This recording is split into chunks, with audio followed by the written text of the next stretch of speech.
আমরা আমাদের জীবনের বেশিরভাগ সময় বড় বড় মনীষীদের লেখা কথা পড়ে আমরা অনুপ্রাণিত হই।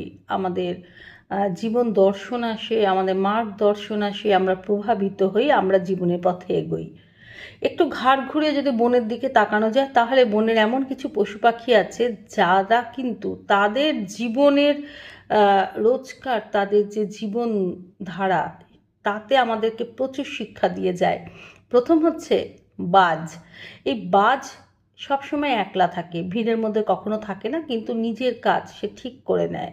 তো আমাদেরকে বলা এই জন্য হয় যে তোমরা বাজের মতো হও, ভিড়ের মধ্যে না থেকে একলা থেকে নিজের কাজটাকে উদ্ধার করে নাও। নাম্বার 2, সাপ। সাপ কখনোই লড়াইতে বিশ্বাস করে না। খুব গোলমাল করছি করে একটা ঝাঁপিয়ে পড়ে লড়াই করছি, সাপ কিন্তু করে না।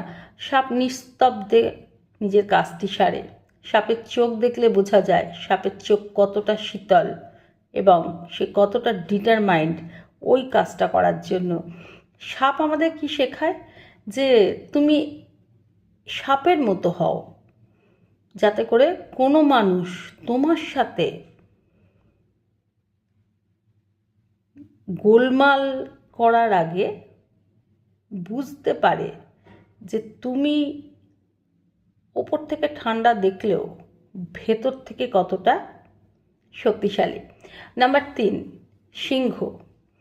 সিংহ এমন একজন পশু যে কোনো যুদ্ধ লড়াই বনের পশুদের মধ্যে যখন হয়, তখন তার থেকে হেরে যাব ভেবে পেছনে চলে আসে না। তার শেষ শ্বাস দিয়েও সে কিন্তু লড়াই লড়ে এবং বেশিরভাগ ক্ষেত্রে সে জেতে।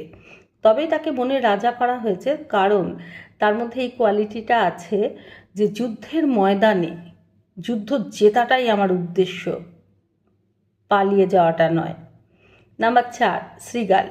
শৃগাল এমন একটা শ্রেণী যে শ্রেণী কোনো নিজের লক্ষ্য যখন স্থির করে নেয় যে তার এখানে পৌঁছতে হবে, তখন সে তার জন্য প্রাণপাত করে নেয়, পুরো লক্ষ্য স্থির করে নেয়। তাতে তাকে কত রাস্তা হাঁটতে হচ্ছে শুধুমাত্র খাবারের সন্ধানে, সে কথা সে মাথায় রাখে না। এমনকি সে এটাও মাথায় রাখে না এই পুরো রাস্তাটা একটু খাবারের সন্ধানে যাবার জন্য তাকে যে কত দিন না খেয়ে থাকতে হচ্ছে।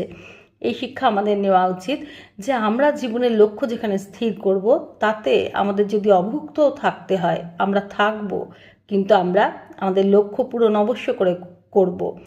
তো এই যে